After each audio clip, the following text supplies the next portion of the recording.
Good morning and good afternoon for those who are joining us from different regions. I welcome you to our panel, A Life Project, Challenges and Opportunities for the Future. CETIS University Institution, sponsored by the Instituto Educativo del Noroeste, Asociación Civil, celebrates 60 years of being present, promoting education in Baja California. Our institution embraces this educational project since its foundation, and it has also distinguished itself by its commitment to contribute to the integral formation of people. Throughout 6 decades, CETIS has represented pride for Mexico and the region, providing a space of convergence among society, academia, and the business sector. On our 60th anniversary, we continue with our sights set on the future planning for the next developments, facing the challenges of the pandemic, preparing for the post-pandemic, and responding to new trends to meet our goals. So why do we organize this panel? Well, since 2016, the international campus of the CETIS system has identified strategies and encouraged international experience among students and academia, seeking to offer a global perspective to the CETIS community through several initiatives, including the flagship program of the CETIS system, ISP, International Summer Program. As an example, last year, around 300 students and 12 faculty from 18 different countries joined us. It is important to mention that from the international campus, a myriad of initiatives that strengthen internationalization have been developed and promoted. Moreover, it is CETIS Campus Ensenada, the campus with the largest number of foreign students, as well as the main driver of internationalization actions. Among the different initiatives, we had today's event, A Life Project, Challenges and Opportunities for the Future, a panel that seeks to provide elements to our student community to continue their preparation for the future with a global vision. I would like to introduce our special guests. Thank you, Dr. Peter Buddinski from Czech Republic. Peter graduated from the Charles University IFF in Prague, majoring in probability and mathematical statistics, and obtained a degree of a doctor and a scientific degree of CSc. From 1984, he worked for 10 years as an assistant at the Faculty of Mechanical Engineering of the Czech Technical University at the Department of Mathematics. In 1991, he completed a World Bank course focused on financial markets, and upon successful completion, he participated in the Bankers Abroad program. At that time, he was actively involved in teaching bank management using the simulation programs Bank Firm and Bank Exec. In 1993, he became an advisor at the Prague Stock Exchange, where he participated in the creation of the BCK standard. Subsequently, he prepared and taught in programs covering the area of financial instruments and their evaluation until 1995. In 1997, 2000, he was a member of the Exchange Chamber, and for the last 2 years of his work on the PSE, he was its chairman. So welcome to this panel. We have also Dr. Rupa Praveen from India. Dr. Rupa Praveen, Director, Student Acquisition and International Relations, also a faculty member at ASM, Group of Industries for the Masters in Computer Applications program, for 15 years of experience in IT industries and education. Responsible for branding and marketing of ASM Group of Institute, and actively involved with the digital marketing campaigns for this institution. He rolls And responsibilities at ASM include, but are not restricted to, strategic planning for positioning of the institute, identifying the target audience, planning for the promotional events, conceptualizing communication materials, and working on the content, design, and development using digital media for promotional activities for various media, including websites. The core role also includes interacting with international universities for identifying student market requirements for new learning opportunities, collaboration, and launching of international courses in India. Thank you very much for being with us. And also we have Master of Economics, Carol Truckman from Chile. She has been working for 19 years on relevant experiences in positions related to educational and scientific exchange, creating links with local, national, and international foreign cooperation agencies, promoting multicultural education. Due to her academic background and professional experience, she also has interpersonal and managerial skills relevant to working in internationally oriented institutions. She has recently been designated as the Director of International Relations of the Universidad Católica del Norte, UCN Chile, in which, under the supervision of the rector, she articulates and implements the activities committed in the UCN internationalization plan while reformulating the visions, policies, and procedures for the international activities of the university. She is responsible for planning, coordinating, and managing the mobility programs, academic cooperation alliances, and international dissemination of the university.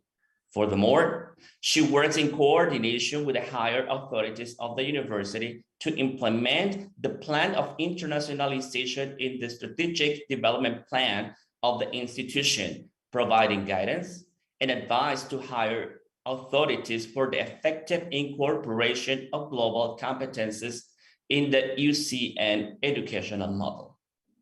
Well, thank you for being here. And now I'm going to talk about the dynamic of the planning, the way that we're going to be doing it. First of all, let me tell you that we have a list of questions that were sent by faculty and students.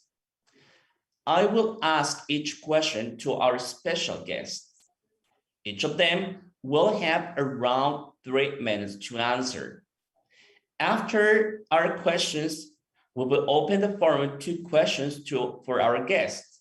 Please write your questions and our communication staff will share the questions with me. So, are we ready? I have question number 1, and that I would like to start with Dr. Rupa. Dr. Rupa, the question number 1 says, what do I need to be a global citizen to live and work anywhere in the world? Okay. First of all, congratulations to SETIS for the 60th anniversary. It's indeed an honor to be interacting with the students. Yeah, so coming back to your first question, Ulis, is what do you need to be a part of the global citizen? One thing we must remember is globalization is a very integral part of modern society. So this is something that cannot be ignored.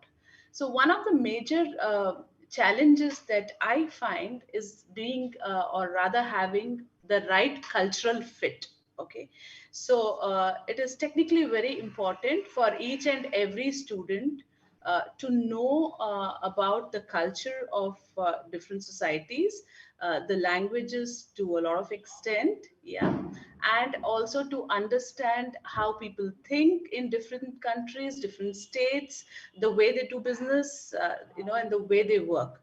Because somewhere along the line, we realize that the work culture typically gets into our own personality. Okay, so understanding the basic culture of other communities is extremely important, according to me, to be a part of the global society. So education should have a lot of inputs given to the student, which will make them more globally adaptable and adjustable. So this, according to me, is quite important. Thank you very much, Dr. Rupa. Now we'll continue with Mrs. Carol Trotman. I'm going to repeat the question. So what do I need to be a global citizen to live and work anywhere in the world? Hi, thank you for the invitation.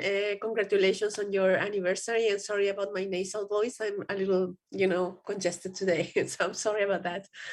Well, being a global citizen is very generally, for me at least, I understand it as the idea of that one's identity transcends geography or political borders of a country.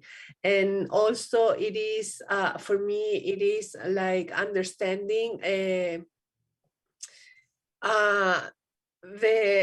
bigger world, like the bigger picture, and also your place in it. It's like, it's being aware of who you are in your bigger context in the world, and that implies not only being able to speak, to understand a different language, but it's also about learning how to behave, how to read the different the cultural differences, like being able to function, to work, to study, to live, basically, and understanding the cultural differences, the language differences, and again, your place in it.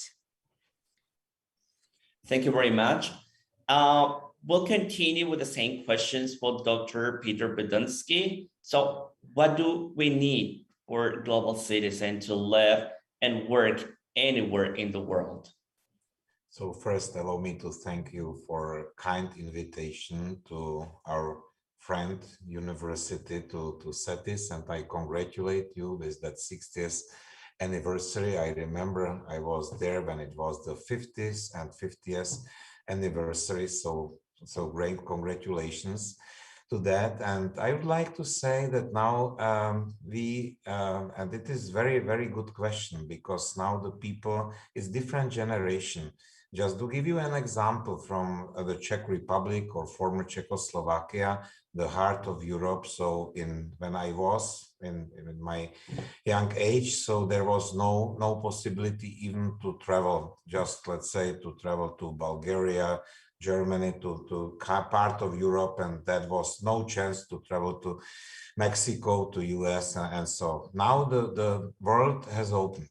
In itself, everything is global, and in the same time we are now facing the big pandemic. So the pandemic is now the highest obstacle, and I can say that because our University of Finance and Administration, we have the highest proportion among all universities from all the people coming and study with our university. 54 nations are there, let's say, represented at our university. And now, let's say, we found out that only 2/3 of the students were able to come. We do everything online, but now, let's say, everything is very, very complicated.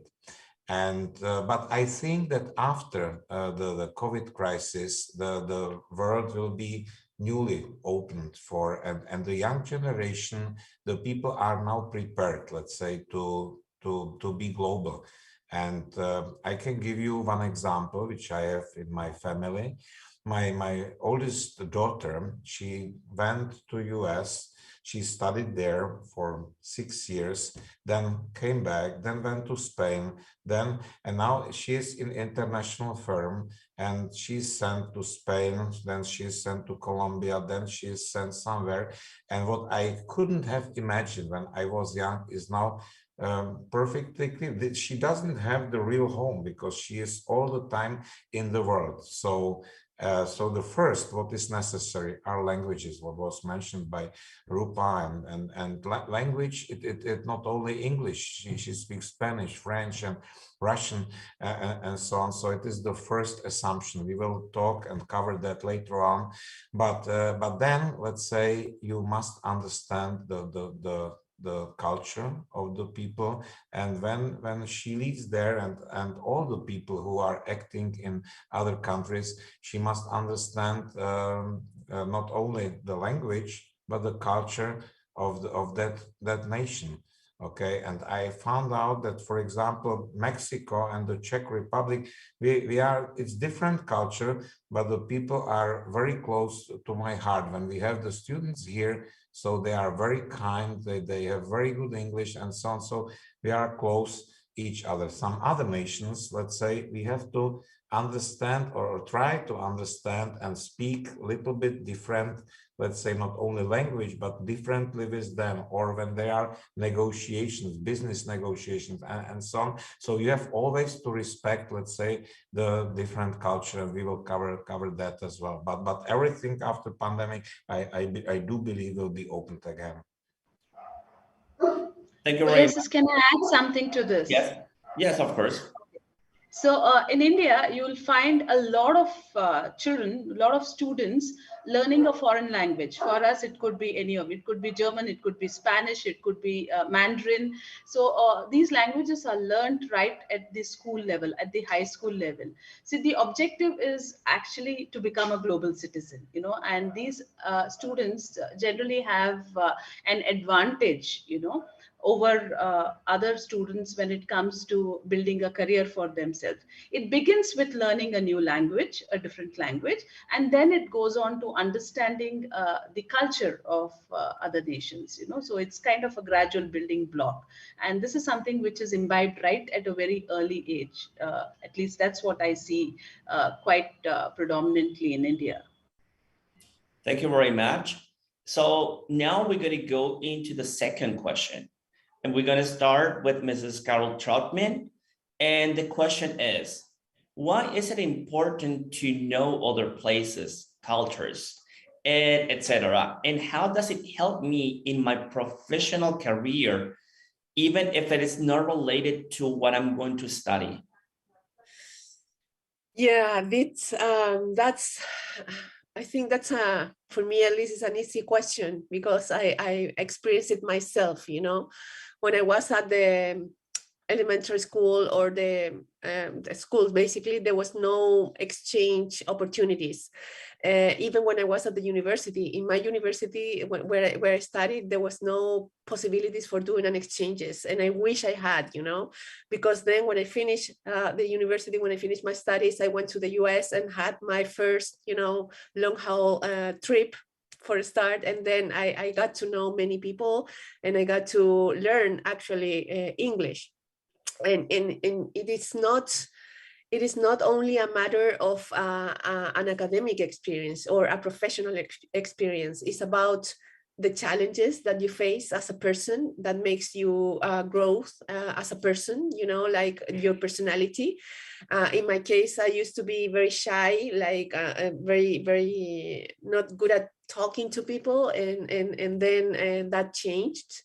I also was kind of I could only speak Spanish back then, and now that I can also speak English, I feel more like brave, you know, to go anywhere, even if I don't know the local language. I feel like I can do it, you know, I can face that challenge. You embrace challenges, as I said.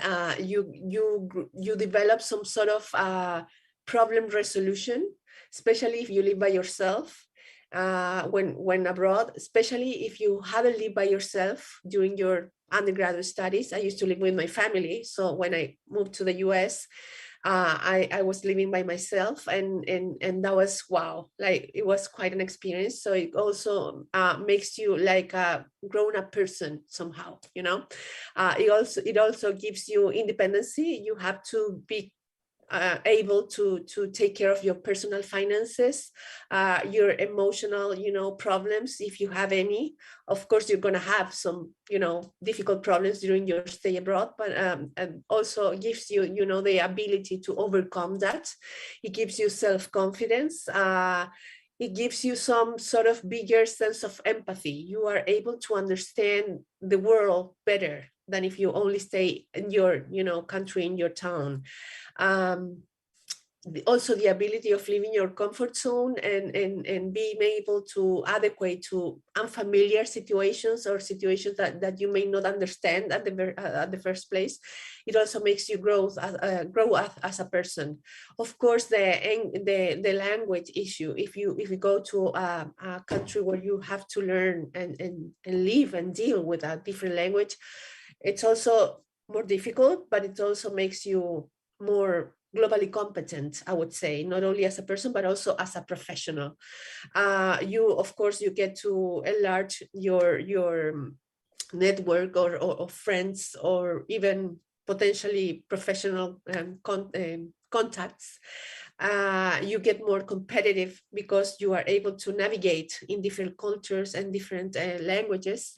And either if you want to go work for a company, if you want to start your own business, or if you want to do a researcher, you know that all the biggest problems that the humanity is facing right now are not a one person and one country, a boundary situation. So you have to work with other people, and you have to, make synergies and share resources in order to solve the problems. So I can hardly see any downside in being, in having an international experience. Thank you very much for sharing your experience. And now we continue with the same question for Dr. Peter Buddinski. So what is it important to know all the places, and how does it help me in my professional career, even if it is not related to what I'm studying? Okay, so all of us mentioned the necessity and importance, let's say, to speak languages, especially English, Spanish, maybe German, Russian, other maybe Chinese, other languages. And it is always very important when you come to that respective country to know, let's say, that language. But next is communication. So if first question was maybe about the languages, now I would like to mention communication. And what, let's say, was titled by Carol by empathy and understanding and so on. So maybe I can say a few of that as well. You just mentioned communication, because the world started to be a little bit strange due to all those social networks, and when the people are presenting everything in Instagram and using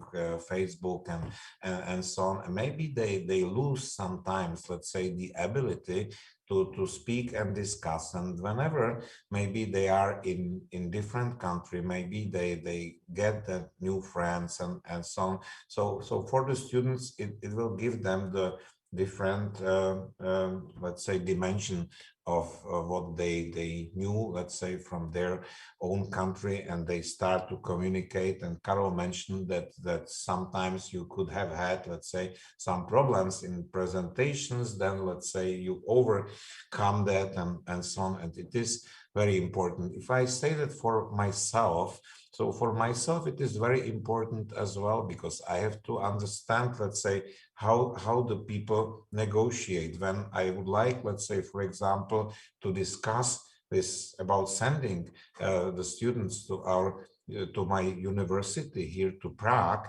where we have very good and very long-term cooperation with CETIS. So I must discuss this differently with Chinese. I have to discuss that differently, for example, with non-European countries, when I discuss with Georgia or with Russian, let's say, companies or universities. So I have to understand how the people do things, and everything is about, let's say, relationship between concrete people. You can only be successful if you understand the people on the other side, and when you discuss, and if you see the country and the people with your own eyes. It's very different than if you do everything only on Skype and so on. If you mentioned my history in finance, Ulysses, so I remember then when we were trying to sell the stocks, sell the shares,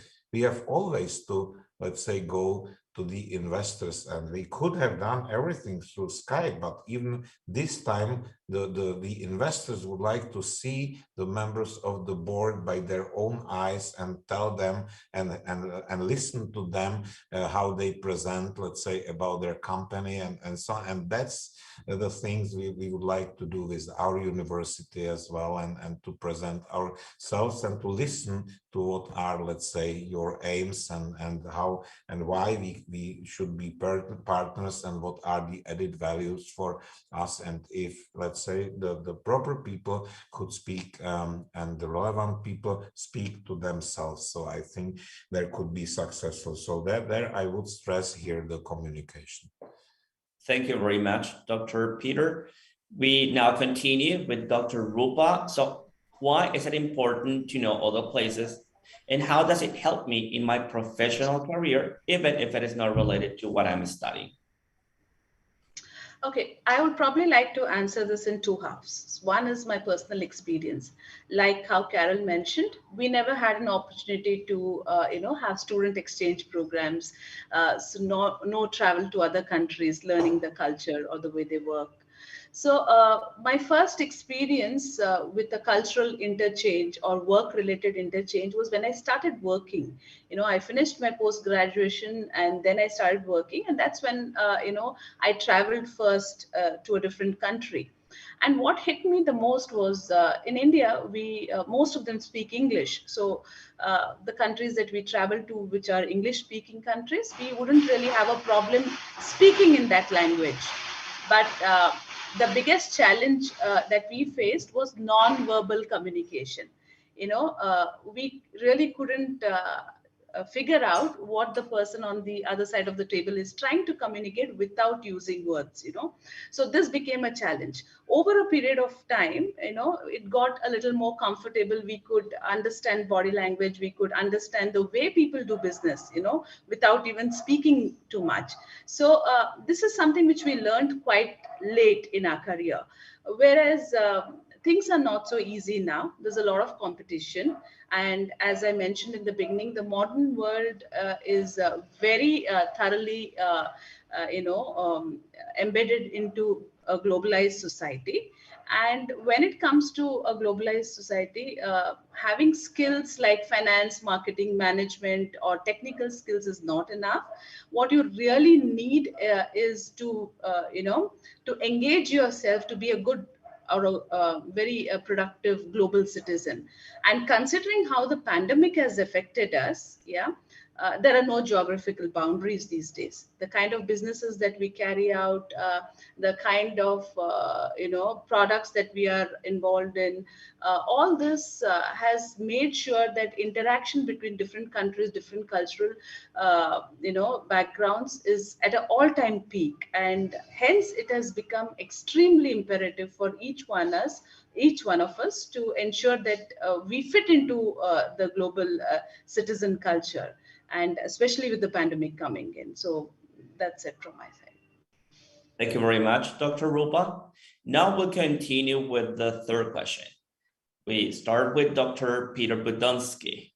So the question goes, what advantage does it give me over others to know how to get along with people from other countries? Okay, so maybe I have to some extent, I had answered that question even before, because I said how important, and if I use my own experience, how important is, let's say, to understand the culture, how the people think, what are their goals and so on. And I have both examples, as I said, from the banking, from where I was with the bank, and from now university as well. And it's always about understanding, about empathy, about and for me, it was always good, if I repeat that, if I, let's say, entered the country, if I saw, for example, the university or our partner, financial partner, with my own eyes, when I, let's say, had that experience. So that's why, if I use Seti's example, so for me it was every time when I was there, and I don't remember, it was 7 or 8 times in Mexico, not last time, of course, but whenever, let's say, the situation will be good, will be better in both countries, because now Europe is not in very good shape.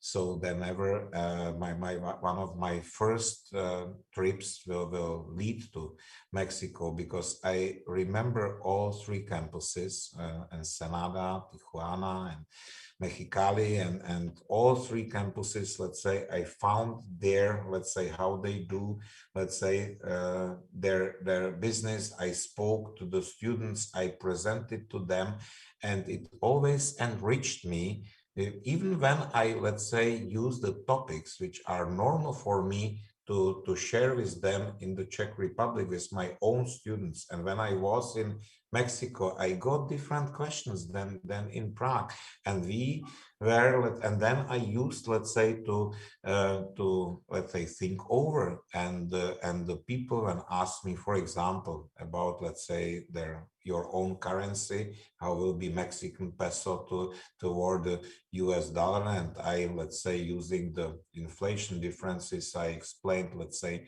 why I do think that the peso will be weaker toward the US dollar within 1 year, and I came next year, and they remembered that. And so it was always very, very, very nice, let's say, to get that international experience. So first the feedback from the students, then, let's say, from the faculties, and so on. So and then it gives you that experience. And when the Mexican students come during the summer to Prague, and I can use that experience, and it is always, you are closer to them, because they know that, let's say, their country, let's say, their university, how they, let's say, what they learn, and so on. So then, let's say, you can give them much more if, let's say, you feel that there is the closeness, and so on. So that would be my answer for that. Okay, thank you for sharing this comments and your experience. So we'll continue with Mrs. Carol Trotman. So what advantage does it give me over others to know how to get along with people from other countries? Well, having friends from different cultures helps you accept people from different races and ethnicities for their uniqueness, and shows how to practice beliefs different from ours, from your own. You get to learn about another cultures from your friends, from people who you care about, which is different from reading or watching a TV show or to a lecture, about other culture, because you are being explained that by someone who you care about, your friends. So it's kind of a first-hand experience, a more richer, a more profound experience. It also gives you networking opportunities, of course, in terms of, getting to know even more people, getting to have a job opportunity or an internship opportunity, or even getting, I don't know, a good connection for studying or expanding your research and so on. It's about networking and expanding your networking, your net, basically. You also get to have a greater sense of empathy for the world, because again, you're learning from friends, from people close to you, and that makes you consider other realities in a different way, in a more empathic way. And then you will get to widen your circle of friends. You will get better at communicating with other people and understanding another people, and even in a geopolitical kind of way, especially Latin America. It's good to have this connection, because it also helps to develop different kind of relationships with other, countries from around, from the neighborhood. So it also helps to, have a better relationship between countries, especially in the neighborhood, as I said. So that's what I say. It will, make you better compared to others who have not had this international experience. Thank you very much, Mrs. Carol. Then final, we'll continue with the last question 3. What advantage does it give me over others to know how to get along with people from other countries? Dr. Rupa, what's your opinion? Yeah, so I think Carol and Peter have covered it quite beautifully. However, I would just like to add one more point to this.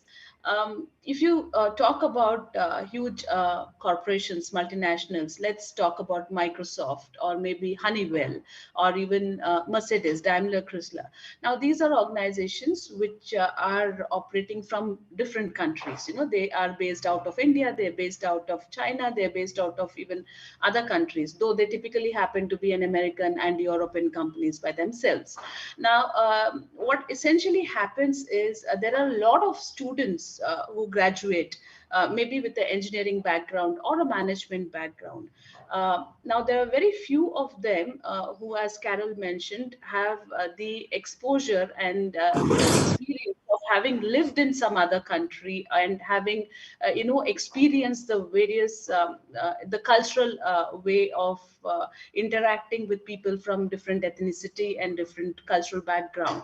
So when an organization would want to recruit someone for themselves, then they would always prefer, because skills are available in multiple people, but then there is an advantage that these candidates have, or these students have, because of the exposure to, for example, if Mercedes is going to be recruiting someone, if a candidate is well versed in German and probably has had a student exchange or a cultural exchange with some of the European countries, including Germany, then they are the students, or they are the candidates who would be preferred over others, because they are the best fit culturally to work with the team.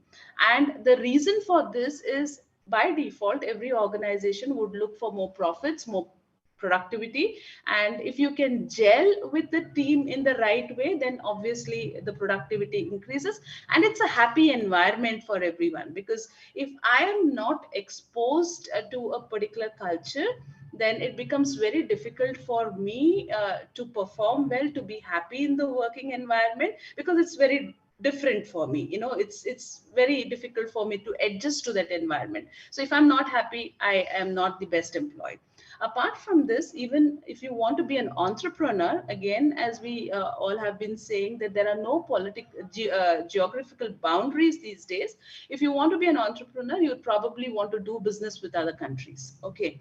In such instances, if you have known how it is, how business is done, how people are, what is the acceptability to your way of doing business, if you are aware of these things, it becomes that much more easier for you to carry out business activities in multiple countries. So yes, it's a huge advantage to have global inputs and cross-boundary inputs for any student.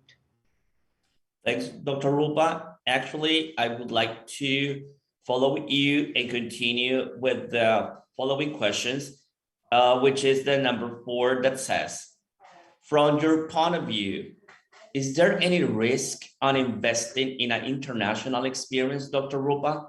What do you think?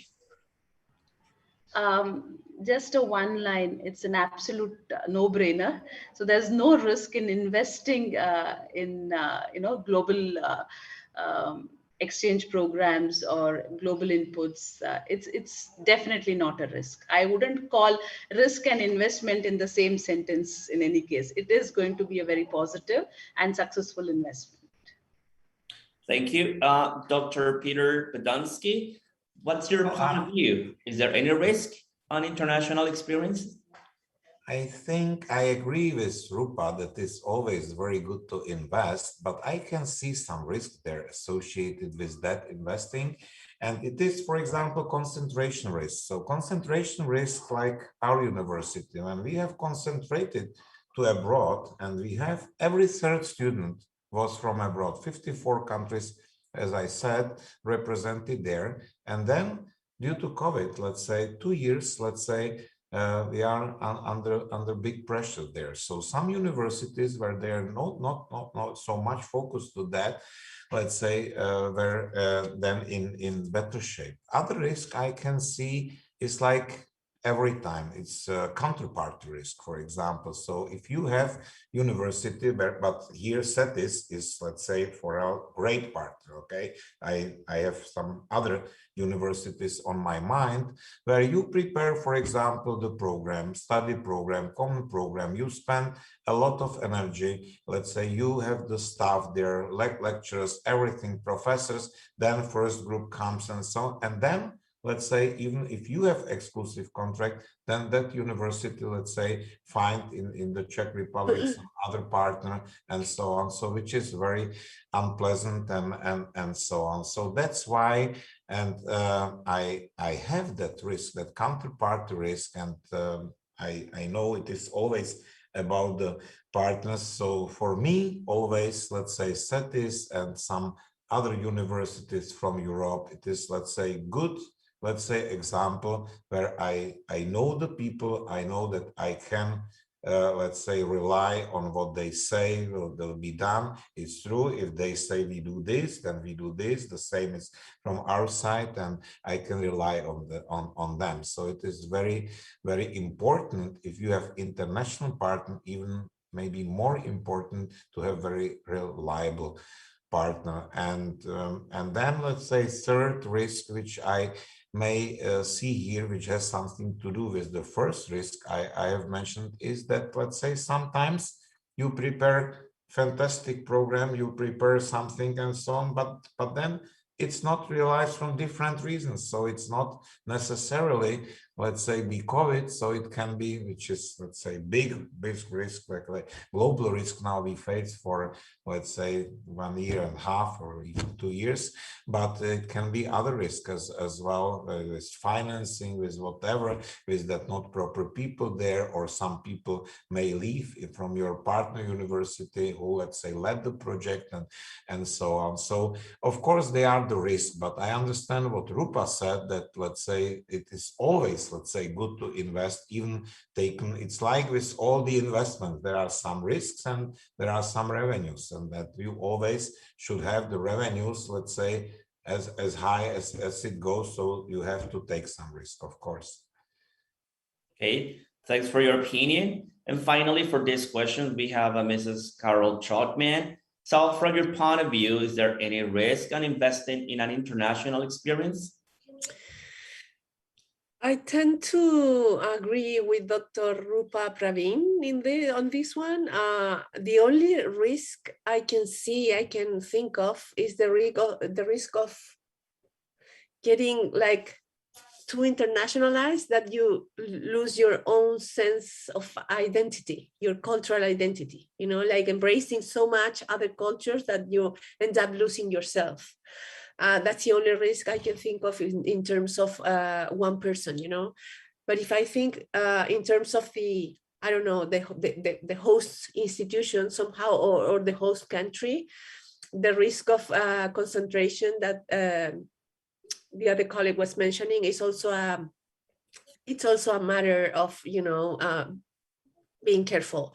I'm thinking of some neighbor universities here in Chile, in my own country, or even in Europe, where they get so many international students that they end up being like a touristic destination, and they lose their own original sense of or their attractiveness that attract all the students at the very beginning. So those are the only two risks that I can think of, and in general I think that it's almost every single time a win-win situation. Thanks, really interesting your opinion. So we'll continue for the question number 5, and that will be addressed to Mrs. Carol Trotman. So as a student, we had to face a global competition. Which core skills will companies require from employees to face the post-pandemic changes and trends? Yeah, when I was preparing for this activity today, I was reading that 32% of the organizations are replacing full-time employees with contingent workers as a cost-saving measure, which is like a lot, you know, something to worry about. So in order to keep your job, I would say that we as employees, we need to be, you know, into collaboration. We have to be willing and able to collaborate. We have to be flexible because we are seeing an increase in remote working, of course. We have to be digitally proficient, you know, so in order to remain employable, we have to demonstrate our willingness to try new digital technologies. At the very beginning of last year, in 2020, I didn't know how to use Zoom, for instance, and I had to learn. Otherwise, I wouldn't be able to have any meetings, you know, so that kind of thing. You also have to be able to regulate your own emotions, because people are willing to work with and hire people who are at least calm and upbeat and professional, you know, to keep it together, basically.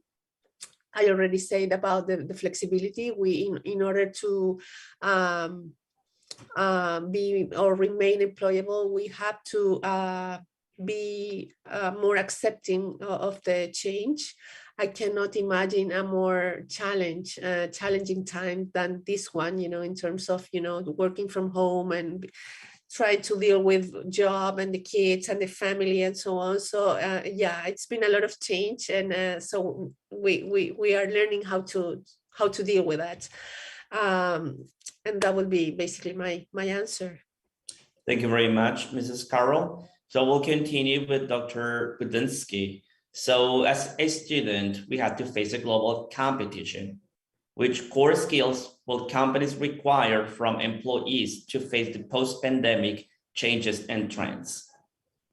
So first, language, we have covered that. So, but even if, let's say, you comment, it is, for example, my fault. I never started Spanish, which was always my language where I wanted, let's say, to speak, but I never started that. And I always, when once again, I will use example of my daughter, whenever she is, let's say, in South America, she always presents in Spanish, or in Portuguese when she is in Brazil.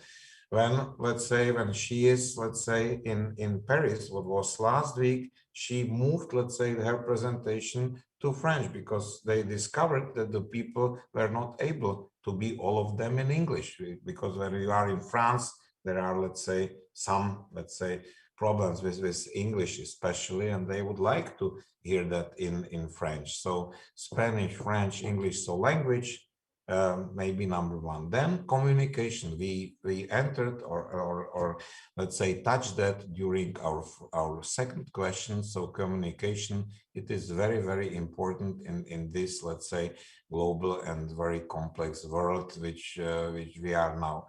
Then third, I would say to be good in everything is fine, but to be best in something is very important as well. And it was in some of those questions as well, that even if you don't study that, so it means that if, let's say, and I can give you my example to our students which are here with us. So I studied primarily mathematics, and that mathematics gave me that after that study, I was able to, let's say, solve the problems, whatever they were, because that gave me, let's say, some systemic approach. And then later on, I found my way in finance, studying finance, because finance is now, let's say, very important, because everything now in this world is about understanding finance. So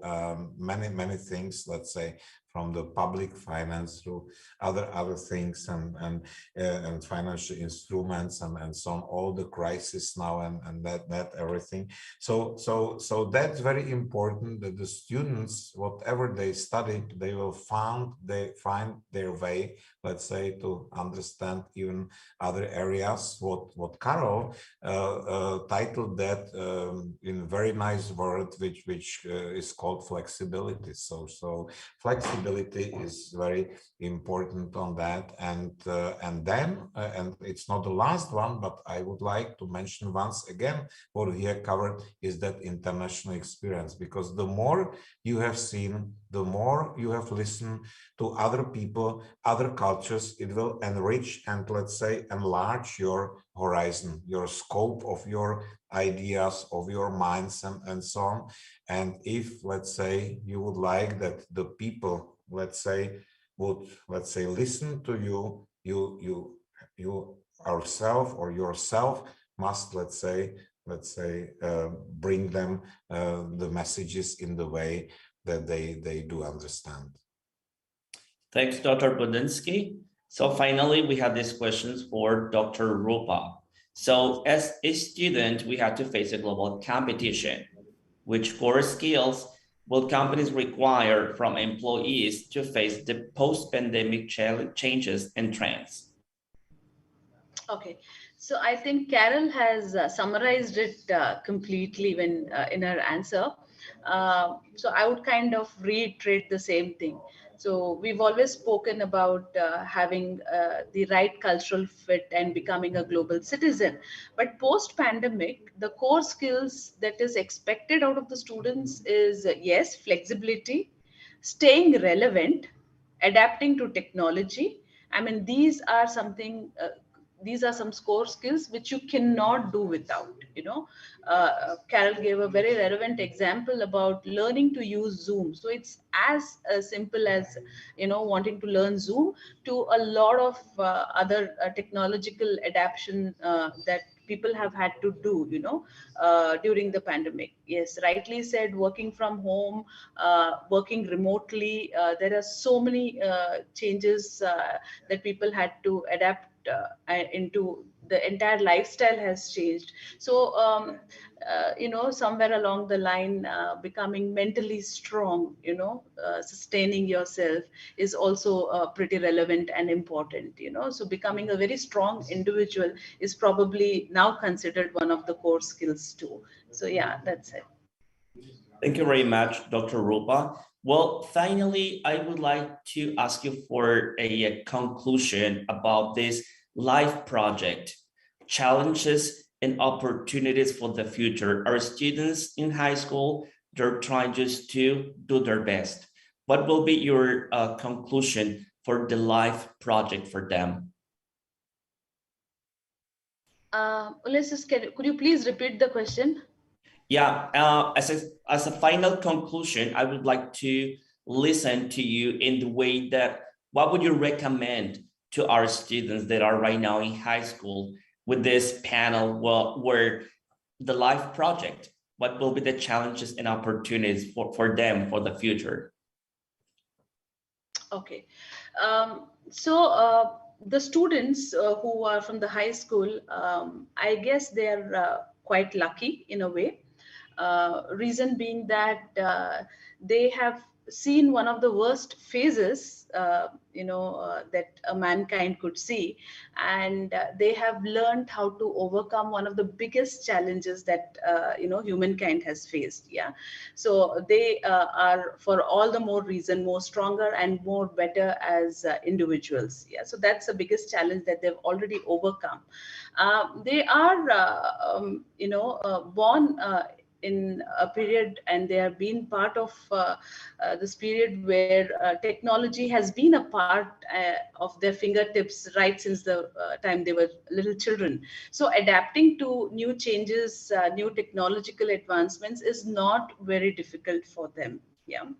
Now coming to becoming a global citizen, I must congratulate CETIS. I've known the university for so many years, and you have probably one of the best international student programs that you've been having, for so many years through.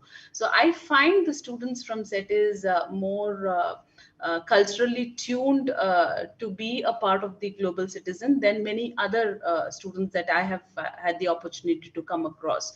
So the kind of challenges that are existing in this society today, I think CETIS has already taken a step towards it by making sure that the students are aware of it and making sure that they have the right kind of inputs. Having said that, yes, challenges are going to be there because global competition is becoming more stiffer day in and day out. So I think most of us have been speaking about being relevant, being adaptable, ensuring that you gain a lot of insights and knowledge, not just picking up skills which is a part of your core curriculum, not just passing your examinations, but about meaningfully engaging in the global world. So that should be your focus. Yeah, that's when you're going to be relevant, not just in your country, in your city, in your town, but also globally, because that's where the world is moving towards. It's not restricted to a small area, but it's kind of throughout the world. That's where you are going to be a part of, and you're going to make a meaning, or you're going to make a place for yourself in the world. So yeah, so that's what I would like to convey to the students. Stay relevant, stay adaptable, adopt to new technologies, and become a conscientious global citizen. That's what I would tell them. Thank you very much. Before continuing with this final conclusion, we have a question from one of our students. And the question goes, if the universities are going to be prepared for the new changes talking about in the working area with COVID, are we prepared? Are they going to be able to fulfill the requirements regarding COVID? Yes, the universities have undergone a massive change in the last 2 years. There have been teachers who've had to, on a war footing basis, learn to teach themselves, to teach the students in a different medium, using different mediums, using online mediums. The classroom sessions had to be replaced with an online medium. So the way you communicate with students, the way you prepare your lectures, the way you give your assignments, the way you assess them, everything has changed. And the universities and the colleges and the high schools world over were initially facing a lot of challenges, but over a period of time, yes, they are prepared, and I think they have become a better version of themselves. Reason being that the challenges due to COVID has led to a lot of innovation. There are so many new innovative methods that people have adopted, teachers have adopted, universities have adopted in ensuring that they give the best possible education to the students. So yes, universities are not just prepared, I think they have bettered themselves because of the pandemic or the COVID situation. Thank you very much, Dr. Rupa. Mrs. Carol Trotman, a final conclusion for this panel. I would add to what my colleague just said, that like a piece of advice for young students: do not wait too long. I mean, you know that you have to. I mean, you don't have to, but it's better if you do have an international experience, if you prepare for this new future, this new labor market that you will be working in. So do not wait too long to learn a second language. It is always better if you do know a second language than if you don't. If you don't have the money right now, well, then prepare to have the money, to save the money in order to be able to, afford an international experience in the near future. Also, don't don't get too desperate, too anxious. I mean, I remember that doctor once told me that your vocation is also a matter of opportunity. So you may be looking to this kind of opportunity in your near future, and you may end up in a different thing. I was thinking of, finishing the university, finishing my business degree, and then going for an MBA in the US. And I ended up studying economics and working in international relations, international exchanges. So it's also a matter of, feel the flow, go with the flow, and being open to all the.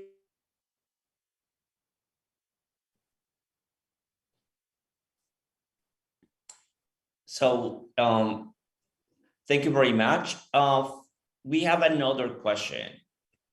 And the question goes, if globalization in education is real, and what are the knowledge, if they have the right knowledge, and they're going to be able to work professionally. Dr. Peter Buddinski? Could you kindly repeat the question? Yeah, sure. They're asking about if educational globalization is real, and if they have the right knowledge or enough knowledge for them to work professionally. Well, I'm not sure whether I do understand the question, because I think it's just what he or she is saying. So the question is whether the professional knowledge would be enough, or I'm Exactly. not sure. Exactly. The knowledge that they get right now, if it's going to be enough for them once they go into work professionally. Well, I think it's a very good question, because the world is changing a lot, and maybe we are teaching, not our university, but all the universities around the world, something which part of that will not be used, let's say, in the future, because everything is changing very quickly. And if the universities do plan what, let's say, are study plans, and there is the accreditation in before accredited, it's 1 year, 2 years, whatever, then everything has changed. So you are preparing sometimes the students for something which may not be addressed in the future. So that may be the question is, let's say, going toward. But I will use again the world of finance, which is very close to my mind. When I teach finance to my students, I tell them every week, every day brings you something what is new. The change in interest rates, the report about inflation. Now, let's say, automotive industry, where the cars, there is not enough, let's say, the materials for completing them.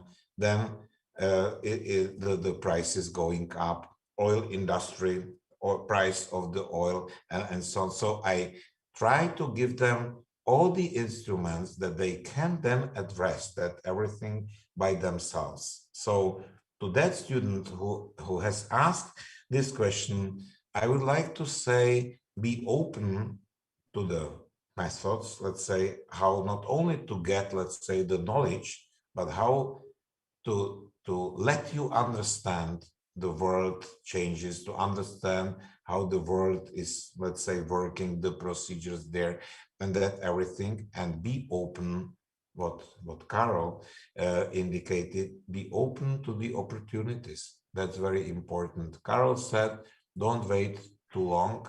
I would say, get opportunities as the same time when that opportunity is coming, and don't underestimate yourselves, because even not if you don't study that at the university may give you the weapon how, let's say, to understand later on, okay, to give you, let's say, explain you, let's say, how it functions now, and in the future you will, let's say, create your own understanding of that. But if you allow me to go back to the previous question, because I didn't have the opportunity to answer that. So Rupa answered that question. It was the previous question from the student. If you could indicate that question once more, kindly, Ulysses.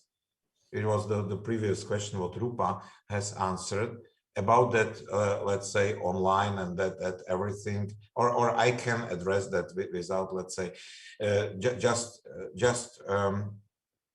if the COVID, let's say, we lost something and we got something, because in Chinese there is if we say crisis, so they have the word. I'm not specialist at least at all, but I was interested that in Chinese they have that word, which is double word, crisis and opportunity.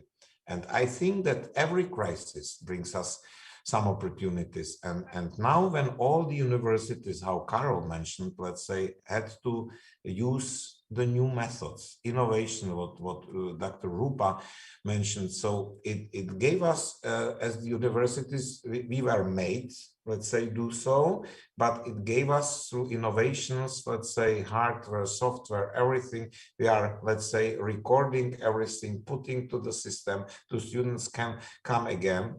And just to give you the concrete example, today is Thursday, so on Monday, so 4 days after today, I have the special seminar on finance, where I have 500 people here in the Czech Republic for financial markets. And there are two things. First, when I did it in old manner, I never could have had, let's say, 500 people, because they are spread out all the Republic.